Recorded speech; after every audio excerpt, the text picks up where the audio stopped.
Hello everyone, welcome back to my channel. If you are new to here, please subscribe the channel.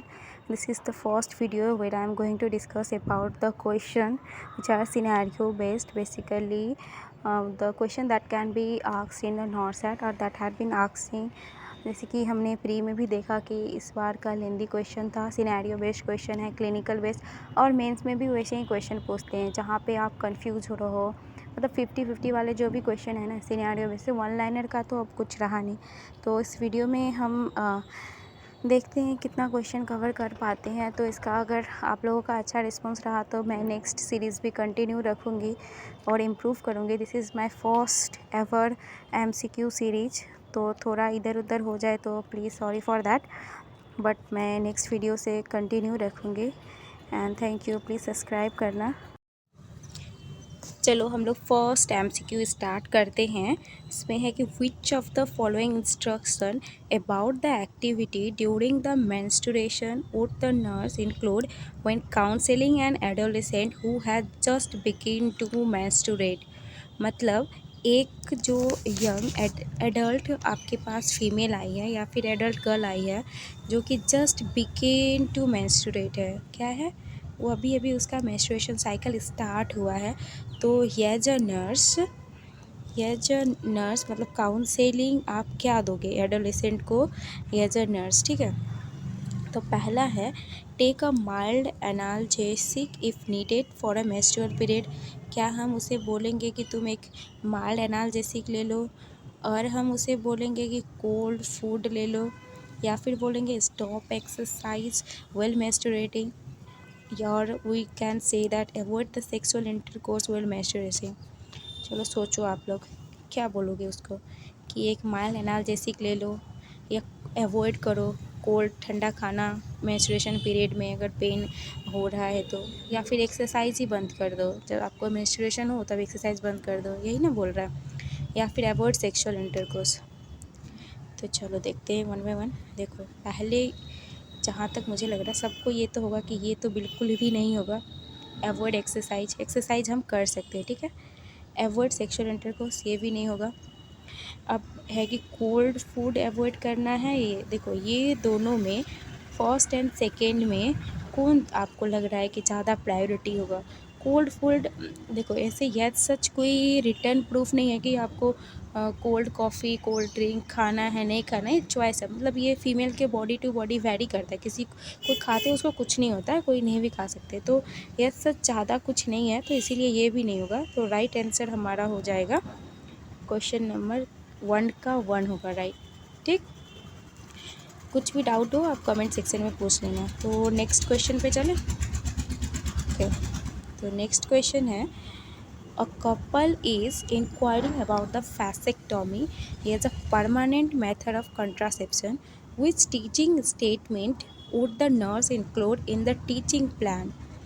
ये बोल रहा है कि एक कपल आए हैं हमारे क्लिनिक में, किसके लिए, वैसेक्टॉमी। ये क्या है, ये एक मेल स्टरलाइजेशन प्रोसीजर है। क्या है, मेल के लिए जो करते हैं स्टरलाइजेशन, ठीक है। तो क्या है कि वो नर्स के पास आया है करवाने के लिए कि आप टीचिंग प्लान दो, इसमें आप क्या टीच करोगे उसको, क्या बताओगे। ये जो वैसेक्टॉमी, क्या ये बताओगे कि अनदर मेथड ऑफ कंट्रासेप्टिव, हम जो वैसेक्टॉमी करवाते हैं उसको ये बोलेंगे कि आपको कुछ दूसरा मेथड ऑफ कंट्रासेप्टिव यूज करना पड़ेगा जब तक कि स्पर्म काउंट 0 ना आ जाए। देखो, या ये बोल सकते हैं, या फिर ये बोल सकते हैं सेकेंड में कि vasectomy is easily reversible and for if the childrens are desire in the future. Third है कि vasectomy is contraindicated in male with the prior history of cardiac disease. Fourth है कि vasectomy required only a yearly follow up once the procedure is completed. तो yearly follow up तो obviously नहीं ही होगा, उसको फॉलो अप के लिए तो सर्जरी के बाद एवरी 15 डेज़ या 3 मंथली बुलाएंगे ही बुलाएंगे। Vasectomy is contraindicated with the history of, ऐसा कुछ भी नहीं है, आप कर सकते हो vasectomy. Vasectomy is easily reversible, easily तो नहीं है, बट इन सम केस ऐसा है कि आप मतलब करवा सकते हो, ठीक है। तो हमारा राइट आंसर क्या होगा, आपको क्या लगता है? बच गया कि देखो ये है कि another method of contraception. Obviously कोई भी मेल अगर वैसेक्टॉमी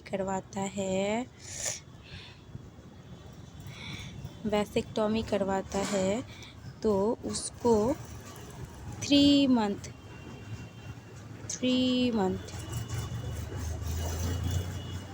नॉट स्टेराइल। क्या है ये? 3 मंथ तक ये आदमी स्टेराइल नहीं है, तो हमें इसको बोलेंगे 3 मंथ या 30 ejaculation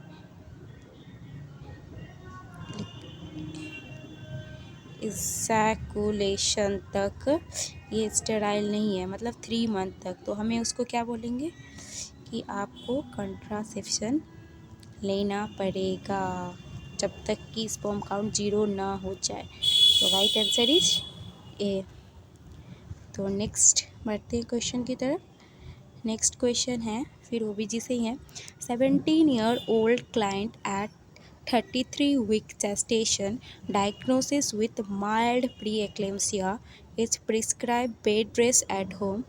The nurse instructs the client to contact the healthcare provider immediately if she experience which of the following complication। अब जिसको पता है पहले तो प्री एक्लेम्सिया क्या है, वो भी माइल्ड प्री एक्लेम्सिया हो रखा है। ये क्या होता है? 20 वीक से एवव अगर बीपी जेस्टेशनल पीरियड में ज़्यादा हो गया हो और इसमें प्रोटीन यूरिया भी होता है, प्रोटीन यूरिया, ठीक है। तो हम उसको क्या प्री एक्लेम्सिया, अगर उसमें प्लस ऑर्गन डैमेज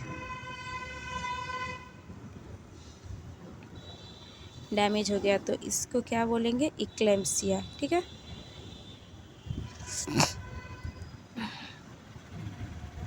इक्लेम्सिया।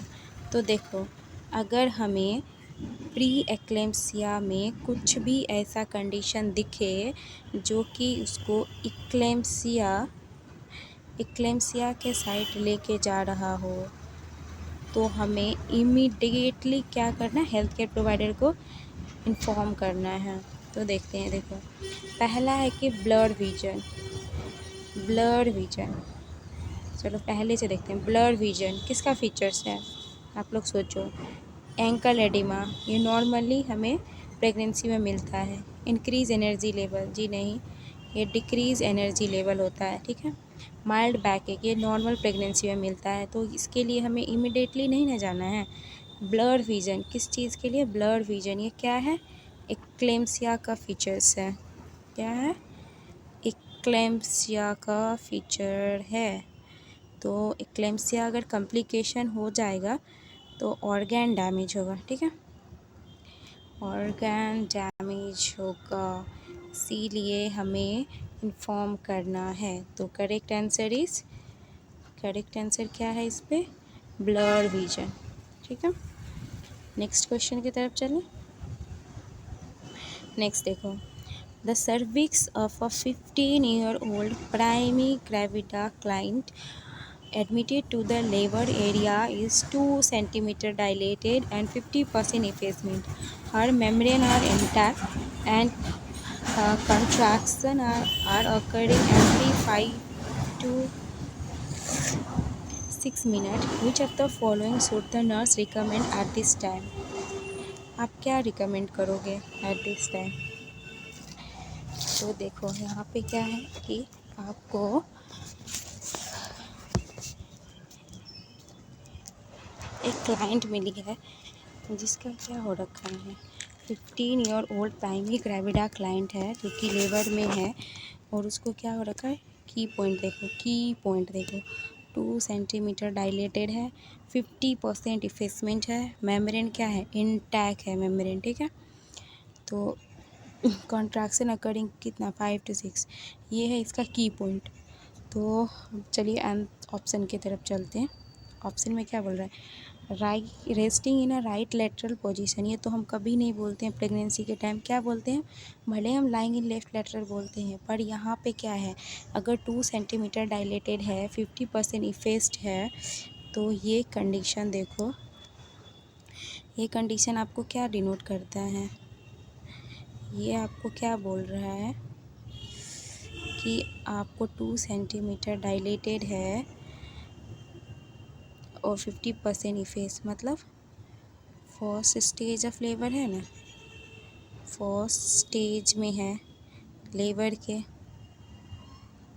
तो हम उसको क्या बोल सकते हैं, देखो lateral, walking around a hallway, sitting in a comfortable position, आपको क्या लगता है क्या होगा, क्या हम उसको बोलते हैं sitting in a comfortable period बोले, walking in a hallway, left lateral, right तो ये कभी बोल ही नहीं सकते, लेफ़्ट लेटरल देखो नॉर्मली बोलेंगे, अगर ये वॉकिंग मतलब ये फर्स्ट स्टेज ऑफ लेबर में है तो उसको सिटिंग कंफर्टेबल नहीं बोलेंगे, तो राइट आंसर क्या हो गया यहाँ पे, वर्किंग इन अ हॉलवे बोलेंगे, मतलब उसको बोलेंगे तुम चलो भाई, तुम चलो, चलो आगे बढ़ो, चलो, ठीक है, चलने के लिए बोलेंगे, ताकि क्या होगा इससे, सर्विक्स जो है डाइलेट होगा, ठीक है, कितना, टिल 10 सेंटीमीटर, तो ये क्या हो गया, फर्स्ट स्टेज में जाएगा, ठीक है, चलो होप यू अंडरस्टैंड। चलो नेक्स्ट क्वेश्चन देखते हैं, 5th क्वेश्चन जो है कि a primary gravida client whose cervix is 7 centimeter dilated and fetus is at 0 station and in left occipital posterior position, request pain relief for several back pain, the nurse should, यहाँ बोल रहा है कि कोई एक फीमेल है जो कि प्राइमरी ग्रेविडा है, जिसका डायलेशन कितना है, 7 सेंटीमीटर डायलेटेड, 0 स्टेशन है, लेफ्ट ऑक्सीपिटो, ये देखो ये क्या है, लेफ्ट ऑक्सीपिटो मतलब डिफ़िकल्ट लेबर है, डिफ़िकल्ट लेबर, इसमें क्या करेंगे हम, सिजेरियन डिलीवरी करेंगे, जी नहीं, नॉर्मल हो जाएगा, इसमें वजाइनल हो जाएगा, प्रेसिपिटेट लेबर होगा, जी नहीं, लेट होगा, डिलेड, डिले लेबर होगा, maintain in a client in a left side lying position, नहीं ये उतना भी इम्पोर्टेंट नहीं है, तो क्या करेंगे हम, एक फ्री प्रेशर देंगे to the client to sacral area, उससे क्या होगा, बेबी का पोजीशन चेंज होगा, डिलीवरी में इजी डिलीवरी होगा, इजी डिलीवरी, ठीक है, तो right answer provide the free pressure, ठीक है, तो next question, a nurse administer mannitol, mannitol क्या है, एक ऑस्मोटिक है, to the client increase intracranial pressure, which parameter require close monitoring, क्या करेंगे, क्लोज मॉनिटरिंग, एक पेशेंट है जिसको हमने एडमिनिस्टर किया मैनिटॉल, क्या है इसका, आईसीपी इंक्रीज है, क्या करोगे आप, मसल्स रिलैक्सेशन, मतलब कौन सा पैरामीटर हम क्लोजली ऑब्जर्व करें, मसल्स रिलैक्सेशन होगा, इनटेक आउटपुट देखेंगे, वाइडनिंग पल्स प्रेशर या प्यूपिल डायलेट होगा, देखो प्यूपिल डायलेट का तो यहाँ सच कुछ है नहीं, वाइडनिंग पल्स और मसल्स रिलैक्सेशन ये हमें किस कंडीशन में देखने को मिलता है, हाइपोकैलेमिया, हाइपोकैलेमिया, ये किसकी वजह से होता है, जब हम लोग मैनिटॉल एडमिनिस्टर करेंगे तो इंक्रीज़ क्या हो जाएगा, आउटपुट है ना, उसमें क्या होगा, डिक्रीज़ क्या हो जाएगा, पोटेशियम लेवल, जिसकी वजह से हमें ये और ये देखने को मिलेगा, तो हमें मोस्ट इम्पोर्टेंट क्या है, इंक्रीज आईसीपी मैनिटॉल देंगे तो इनटेक आउटपुट चेक करेंगे, ठीक है, नेक्स्ट क्वेश्चन, ये तो बहुत इजी होगा, which sign is an early indicator of hypoxia in an unconscious patient, ठीक है, अनकॉन्शियस पेशेंट के लिए कौन सा है कि अनकॉन्शियस पेशेंट के लिए। रेस्टलेसनेस है कि डिक्रीज रेस्पिरेटरी है, हाइपोथर्मिया है, साइनोसिस है, क्या है बताओ। पहले क्या करोगे आप? देखो हाइपोक्सिया अर्ली है, यहाँ पे क्वेश्चन में क्या है, तो आपका indicator of hypoxia, early indicator of hypoxia in an unconscious patient. देखो साइनोसिस और ये रेस्पिरेटरी डिक्रीज इन रेस्पिरेटरी क्या है, ये लेट कॉम्प्लिकेशन है, ठीक है। लेट इंडिकेटर लिख दो, लेट इंडिकेटर, ठीक है। हाइपोथर्मिया, हाइपोटेंशन नहीं होगा, हाइपरटेंशन होगा, हाइपरटेंशन। मतलब इससे उसका ये सच इससे कुछ कनेक्शन ही नहीं है, इससे उसका कुछ कनेक्शन ही नहीं है। तो आपका करेक्ट आंसर क्या होगा? Restlessness. Early sign of indicator of conscious patient is restlessness, ठीक है। Next question, a client is being switched from levodopa to carbidopa. The nurse should monitor which of the following possible complication during the medication change and dose adjustment. मतलब एक patient है जिसको हम क्या किए, levodopa to carbidopa में कर दिए। पता है ना, लीवोडोपा जो है ये एब्जॉर्ब नहीं होता है, कहाँ पे, ब्रेन में, इसीलिए हम लोग उसको किस में कन्वर्ट करते हैं, कार्बिडोपा में। तो नर्स को मोस्ट इम्पोर्टेंटली क्या हमें कॉम्प्लिकेशन चेंज, मतलब क्या during the medication change and dose adjustment क्या देखने को मिलेगा। मतलब first which of the following is the possible complication during the medication change and doses adjustment. First मतलब पॉसिबल कॉम्प्लिकेशन क्या होगा, जॉन्डिस होगा, नहीं होगा, लीवर एंजाइम चेक करेंगे, चेक,